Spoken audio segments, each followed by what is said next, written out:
All right, welcome. Today, we are diving into how to write a really powerful opinion piece, an op-ed. Think of this as your guide to cutting through all the noise out there, getting your ideas seen, and hey, maybe even changing a few minds.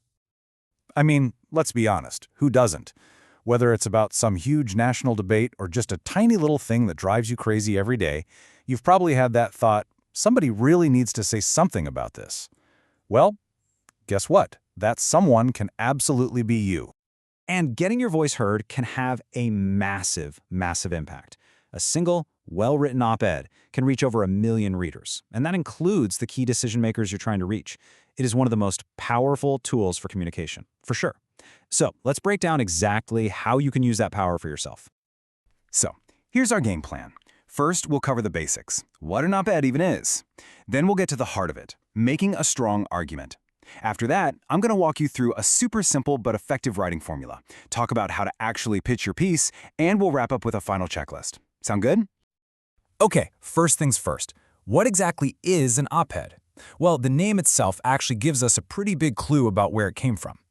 The term literally means opposite the editorial page. See, back in the day, the newspaper's own official opinions were on the editorial page. The op-ed page was reserved for outside voices, perspectives from experts, or just regular people with a unique story to tell that were separate from the publication's own stance.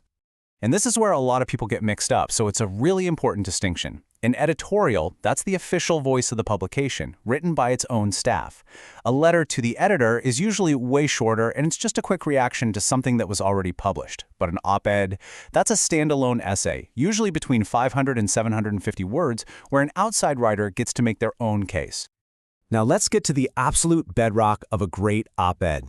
Before you even think about writing, you have to know, crystal clear, what your argument is. It sounds obvious, I know, but this is where so many pieces fall flat. And this quote just hits the nail on the head. An op-ed is not a book report. It's not about just describing a problem or summarizing facts. You have to take a stand. You have to assert something. You're there to persuade, not just to inform. And look, your argument doesn't have to be some earth-shattering Nobel Prize-winning thesis. It can be about anything, from something serious like voting rights, to the proper ice-to-drink ratio, to who would win in a fight, Superman or Batman. The only thing that matters is that it's a clear, debatable assertion. You've got to have a take. All right, you've got your argument locked in. So how do you actually build a piece around it that people will want to read? Well, we're going to use a simple blueprint, a 6-step formula that'll give your writing a clear, powerful structure.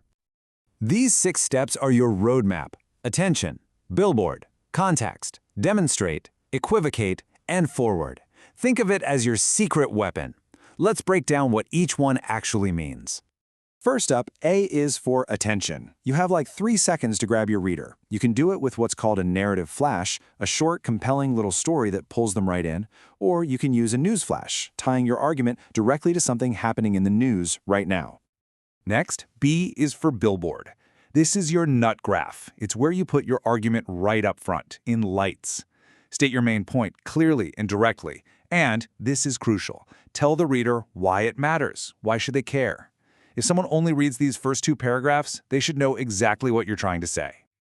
So, you've got their attention, they know your argument. Now it's time for C, context. This is where you zoom out a bit, give them the backstory. What's the history here? What's the bigger conversation your argument fits into? This gives your piece so much more weight and credibility. Okay, now we're at D, for demonstrate. This is the real meat of your piece. It's where you prove your point with evidence. You can do this in a few ways. There's ethos. That's your credibility, your expertise. There's pathos. That's connecting with emotion through a powerful story. And then there's logos. That's your cold, hard facts, your data, your statistics. The best op-eds, they usually use a little bit of all 3. Now this next step might feel a little weird, but trust me, it's a pro move. E is for equivocate. This is where you actually bring up the strongest argument against your point. You use a phrase like "to be sure" or "of course some might say," and you tackle that counterargument head-on. By showing you've thought about the other side and can refute it, you actually make your own case way, way stronger. And finally, F is for forward. You have to stick the landing. Your conclusion needs some punch. Don't just fizzle out. End with a powerful final thought. Maybe look to the future, offer a clear solution, or tell the reader exactly what they should do next. If you started with a story, this is a great place to circle back to it. Leave them with something to think about. Okay, you've written an amazing piece. It's powerful, it's persuasive, but how do you actually get it published? This brings us to the next phase, pitching an editor. Because before you can convince 1 million readers, you have to convince one editor. Here are 5 quick tips to get their attention. 1. Be timely. Is your piece connected to today's news? Great. 2. Be concise. Stick to that 500 to 750 word sweet spot. 3. Be prepared. Don't just send an idea. Most editors want to see the finished draft. 4. Be tailored. Know who reads that publication and write for them. And finally, number 5, be thorough. Read their submission guidelines and follow them to the letter. It shows you're a pro.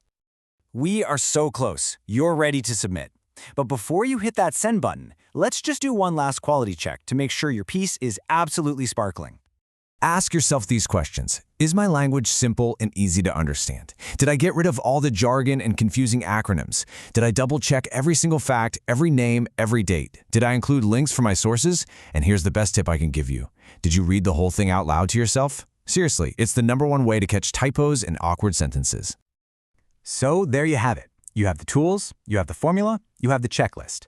You have everything you need to make your voice heard. The only thing left is your idea. So I'll leave you with this one question. What argument will you make?